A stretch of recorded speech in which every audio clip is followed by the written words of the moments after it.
Actually ଆମେ ଗୋଟେ ରାସ୍ତାରେ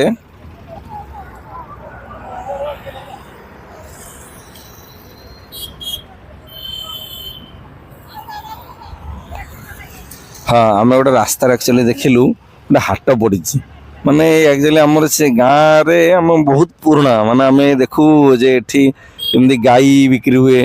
ଏଠି ସେମିତି ମାନେ ଏ ହାଟରେ ଆସେ ମାନେ ପରିବା ତ ଅଛି, ପନିପରିବା ପିମ୍ପୁଡ଼ି ଏଟା ବିକ୍ରି ହେଉଛି। କିନ୍ତୁ ଏଠି ଗୋଟେ ଏଇ ଅଲଗା ଜିନିଷ ଗାଈ ଏଠି ସବୁ ମାନେ ବିକ୍ରି ହୁଅନ୍ତି। ମାନେ ଗାଈ ବିକ୍ରି ନେବେ ସବୁ, ଯିଏ କିଣିକି ଜଣେ ବିକିବ ଜଣେ କିଣିକି ନେବ, ସିଏ ତାକୁ ପାଳିବ। ବଳଦ ସେମିତି ସେ କିଣିବ, ତାର ଇଏ କରିବ କ'ଣ ତା ନା ହଁ ହଳ ଫଳ କାମରେ ଲଗେଇବ। ଇଏ ଗୋଟେ ମାନେ ଦେଖିବାକୁ ଆଜି ମିଳିଲା ବହୁତ ଦିନ ପରେ।